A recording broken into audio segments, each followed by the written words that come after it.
इस जंगल में सूरज ढलते ही जाना सख्त मना है, क्योंकि जो भी यहाँ गलती से आ जाता है उसका अंजाम। शहर के शोर शराबे से तंग आकर लिज ने मार्को के साथ जंगल वाले केबिन में छुट्टियां मनाने का सोचा। लिज को नहीं पता था कि वो जगह असल में शैतानों का अड्डा है। दोनों गाड़ी से एक लंबी सड़क पार करके जल्द ही जंगल के उस केबिन में पहुंच गए। शांत जंगल और ताजी हवा, लिज को ये जगह बहुत पसंद आ गई। दोनों के लिए इससे बेहतर जगह और कोई नहीं हो सकती थी। केबिन में आते ही लिज ने देखा कि मेज पर एक केक रखा है। केबिन में तो सिर्फ वो दोनों होने चाहिए थे। फिर ये केक किसने भेजा? लिज ने हैरान होकर मार्को से पूछा। मार्को ने कहा कि ये केयरटेकर ने भेजा है, ये उनकी एक परंपरा है। लिज को लगा कि कोई कर्मचारी होगा, इसलिए उसने ज्यादा नहीं सोचा। जब मार्को खाना बनाने गया तो बाहर का खूबसूरत नजारा देखकर लिज ने खिड़की के कांच पर एक छोटा सा लाल सितारा बना दिया। जैसे ही वो लाल सितारा गायब हुआ, लिज बाथटब में नहाने चली गई। दिन भर की थकान गर्म पानी में रहने से दूर हो रही थी। जब लिज नहाने का मजा ले रही थी, उसने ध्यान नहीं दिया कि उसके पीछे कांच पर धीरे धीरे एक लाल सितारा उभर आया। लिज को जैसे कुछ महसूस हुआ। जब उसने मुड़कर देखा तो बाहर कुछ नहीं था, वो लाल निशान भी गायब हो चुका था। इस प्यारी सी छुट्टी के लिए मार्को ने लिज के लिए शानदार डिनर बनाया था। खाना खाते वक्त लिज को कुछ रोमांच सूझा। जैसे ही वो दोनों करीब आने वाले थे, तभी दरवाजे की घंटी बजी। इस सुनसान जंगल में उन्होंने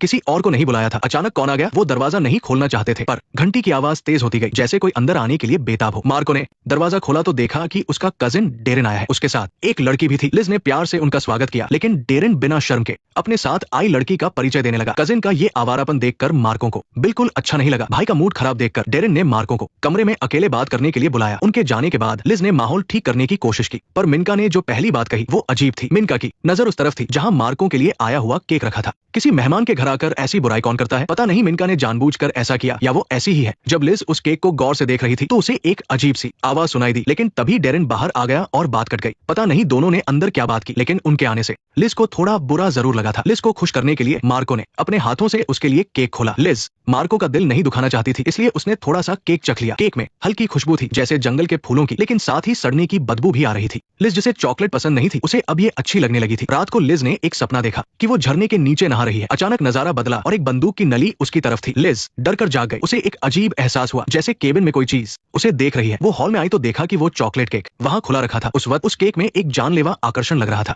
लिज ने बेतहाशा हाथों से केक उठाया और सीधे मुंह में ठूंसने लगी। उसका खाने का तरीका ऐसा था जैसे वो कई दिनों से भूखी हो। दूसरी तरफ मिनका और डेरेन का झगड़ा हो गया था। वो जंगल में रास्ता भटक गई। उसने किसी को कॉल करने की कोशिश की, पर वहाँ सिग्नल नहीं था। जैसे ही सूरज ढला, जंगल से डरावनी आवाजें आने लगी। वो आवाज किसी राक्षस की दहाड़ जैसी थी। मिनका डर के मारे एक बड़े पेड़ के पीछे छिप गई। उसे नहीं पता था कि पेड़ के नीचे ही सबसे ज्यादा खतरा है। वो पेड़ के पीछे से डरते हुए चारों तरफ देख रही थी। दूर धुआं उठ रहा था, पर कोई इंसान नहीं दिखा। मिनका उस डरावनी आवाज का पता लगाने की कोशिश कर रही थी, पर वो खुद शिकार बन चुकी थी। लिज पूरी रात कमरे में नहीं गई। वो मेज पर झुककर एक पेंटिंग बनाती रही। उसके दिमाग में बार बार एक औरत की झलक आ रही थी। जब मार्को उठा तो देखा कि लिज उसके पास नहीं है। वो हॉल में आया तो देखा कि लिज मेज पर कुछ बना रही है। पेंटिंग में सिर्फ औरतें थी और सबके चेहरों पर खौफ था। लिज को नहीं पता था कि वो उन्हीं औरतों को बना रही है जो इस घर में मरी थी। मार्को को हैरानी नहीं हुई, जैसे उसे ये सब पहले से पता हो। फिर उसने लिज से कहा कि अस्पताल में एक मरीज उसका इंतजार कर रहा है, इसलिए उसे जाना होगा। जाने से पहले मार्को ने लिज के साथ जंगल में सैर की। खूबसूरत नजारों ने लिज को मार्को के जाने का गम भुला दिया, लेकिन नदी के किनारे खड़े होकर लिज के दिमाग में कुछ अजीब ख्यालात आने लगे। उसे एक गर्भवती औरत दिखाई दी। वो औरत कौन थी? लिज जैसे पुरानी यादों में खो गई। तभी उसे नदी के पास एक लॉकेट मिला।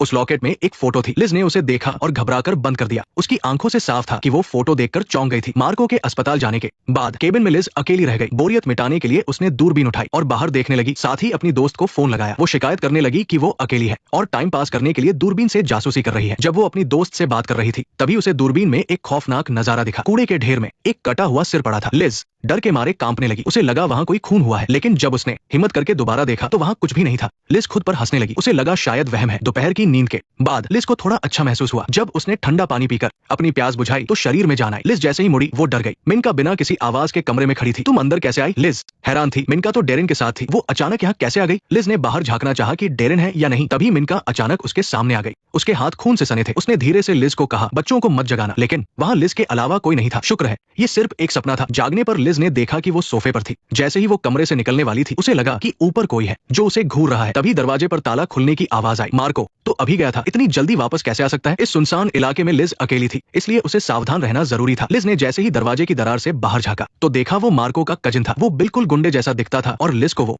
कभी पसंद नहीं था। डेरेन बाहर बड़बड़ा रहा था तो लिज ने साफ कह दिया कि मार्को घर पर नहीं है। उसका मतलब साफ था कि वो जहाँ से आया है वही वापस चला जाए, लेकिन डेरेन ने जब सुना कि मार्को नहीं है तो वो गया नहीं बल्कि अंदर आने की जिद करने लगा। हालांकि लिज उसे ज्यादा जानती नहीं थी, लेकिन मार्को का घर होने की वजह से वो मना नहीं कर पाई और उसने दरवाजा खोल दिया। डैरन ने अंदर आकर इधर उधर देखा और जब उसे यकीन हो गया कि मार्को सच में वहाँ नहीं है तो उसकी हिम्मत बढ़ गई। उसने लिज को साथ में ड्रिंक पीने का ऑफर दिया। लिज उसे सीधे मना नहीं कर पा रही थी, इसलिए वो बहाना बनाकर वॉशरूम चली गई। शायद आप भी कभी ऐसी स्थिति में फंसे होंगे। लिज वॉशरूम में डर के मारे छुपी हुई थी। उसने मार्को को कॉल करने के लिए जेब टटोली, लेकिन उसका फोन बाहर कमरे में ही रह गया था। लिज के वॉशरूम जाते ही डैरन ने दराज से एक चाकू निकाला और चुपके से ऊपर की तरफ बढ़ा। वॉशरूम में छिपी लिज ने कदमों की आहट सुनी और दीवार से कान लगाकर सुनने लगी। वो दोनों नहीं जानते थे कि घर में उनके अलावा कोई और भी मौजूद है। लिज ने ध्यान से सुना तो उसे लगा कि डैरन के कदम ऊपर जाकर रुक गए हैं। तभी ऊपर से काटने और हड्डियां टूटने की भयानक आवाजें आई और फिर सब शांत हो गया। लिज को अंदाजा भी नहीं था कि उसकी जान बच गई है। काफी देर तक कोई आवाज न आने पर लिज बाहर निकली। उसने पूरे घर में देखा, लेकिन डैरन कहीं नहीं दिखा। वो हैरान थी क्योंकि दरवाजा खुला नहीं था। तो आखिर वो गया कहाँ? लिज ये सोच ही रही थी कि तभी सिंक से पानी की आवाज आने लगी। कुछ वहाँ फंसा हुआ था। लिज ने हाथ डालकर निकाला तो वो एक घड़ी थी। ये वही घड़ी थी जो डैरन ने पहनी हुई थी। अब लिज और भी ज्यादा घबरा गई। डैरन की घड़ी नाली में मिली, लेकिन वो खुद गायब था। क्या ये उसका कोई भद्दा मजाक था? जैसे ही लिज ने खिड़की की तरफ देखा, उसके पीछे से कोई गुजरा। उसने पलटकर देखा तो एक इंसान जिसके सिर पर थैला था वो उसके सामने खड़ा था और उसने हाथों से दिल का निशान बनाकर लिज को दिखाया। लेकिन जब लिज ने गौर से देखा तो वो साया गायब हो चुका था। उसकी जगह मेज पर एक केक रखा था जिसके डिब्बे पर वही दिल का निशान बना हुआ था। इन अजीब घटनाओं से लिज को लगा कि यहाँ कुछ गड़बड़ है। उसने तुरंत अपनी दोस्त को फोन किया ताकि वो उसे वहां से ले जाए, लेकिन फोन पर उसकी दोस्त की आवाज बदली हुई लग रही थी और वो अजीब बातें कर रही थी। क्या तुम मुझे ढूंढने आओगी? नहीं, क्या तुम मेरे पास आओगी? और फिर फोन अचानक कट गया। लिज समझ नहीं पा रही थी कि क्या करे। तभी बाहर गाड़ी आई। मार्को वापस आ गया था। मार्को को देखकर लिज की जान में जान आई। लिज ने मार्को को सारी डरावनी बातें बताई और कहा कि वो एक पल भी यहाँ नहीं रुकना चाहती। मार्को ने बहाना बनाया कि उसका कुछ काम बाकी है और लिज को थोड़ी देर रुकने को कहा। फिर मार्को ने पूरा घर चेक किया, लेकिन कोई नहीं मिला। लिज मजबूरी में वही रुक गई। उसे नहीं पता था कि मार्को जानबूझकर उसे वहां रोक रहा है। मार्को की मीठी बातों में आकर लिज मान गई, लेकिन जब वो वॉशरूम गई तो उसे कोने में एक फोटो मिली। उस फोटो में मार्को किसी और औरत के साथ था। मार्को ने कहा था कि वो शादीशुदा नहीं है, मतलब वो झूठ बोल रहा था। लिज ने मार्को से सवाल किया और जवाब मांगा, लेकिन मार्को के चेहरे पर कोई शिकन नहीं थी। उसके इस रवैये से लिज को बहुत गुस्सा आया और उसने वहां रुकने से साफ मना कर दिया। जब मार्को ने देखा कि अब बात नहीं बनेगी तो उसने सच बता दिया कि उसने लिज को धोखा दिया है।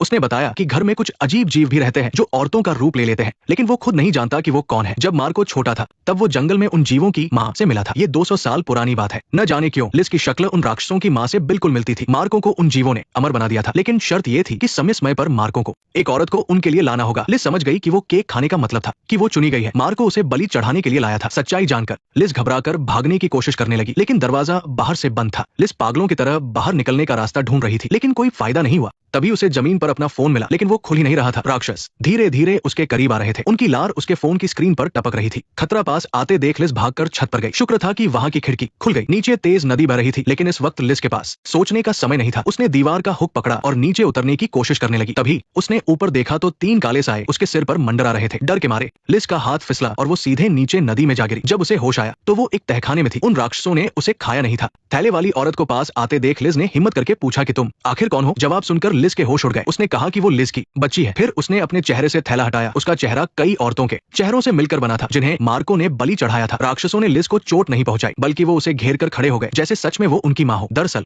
जिस दिन मार्को आया था उनकी असली माँ मर गई थी। जिंदा रहने के लिए उन्होंने मार्को को अपना गुलाम बना लिया और उसे अमरता दी ताकि वो उनके लिए शिकार लाता रहे। तहखाने से लिज की चीखें सुनकर मार्को को लगा कि उसका काम हो गया और वो फिर से अमर हो जाएगा, लेकिन तभी उसकी त्वचा सिकुड़ने लगी और वो तेजी से बूढ़ा होने लगा। मार्को को कुछ समझ नहीं आ रहा था। तभी एक राक्षस उसके कमरे में आया। अगले दिन जब मार्को की आंख खुली तो वो पूरी तरह बूढ़ा हो चुका था। उसकी हालत इतनी खराब थी कि सांस लेना भी मुश्किल था। उसे पेड़ पर उल्टा लटकाया गया था। तभी लिज वहां आई। वो एकदम जवान और खूबसूरत लग रही थी। लिज ने एक केक का टुकड़ा मार्को को खिलाया, ठीक वैसे ही जैसे मार्को ने उसे खिलाया था। अब बाजी पलट चुकी थी। अब मार्को बलि का बकरा बन गया था। ये फिल्म यही खत्म होती है। असल में कहानी ये थी कि मार्को ने प्यार का नाटक करके लिज को फंसाया ताकि वो उसे बलि चढ़ा सके और खुद अमर हो सके। सच पता चलने पर लिज भाग नहीं पाई, लेकिन किस्मत देखिए, लिज की शक्ल राक्षसों की माँ से मिलती थी, इसलिए उन्होंने उसे अपनी माँ मान लिया। नतीजा ये हुआ कि लिज को अमरता मिल गई और मार्को को उन्होंने फेंक दिया। अंत में वो खुद शिकार बन गया। कहते हैं ना, दूसरों के लिए गड्ढा खोदोगे तो खुद गिरोगे। इस फिल्म में लिज पहले मार्को पर निर्भर थी, लेकिन धोखा मिलने पर उसने खुद को बचाया। इस दुनिया में जहाँ अच्छे बुरे की पहचान मुश्किल है, किसी और पर भरोसा करना खतरनाक हो सकता है। केवल आपकी अपनी समझदारी और हिम्मत ही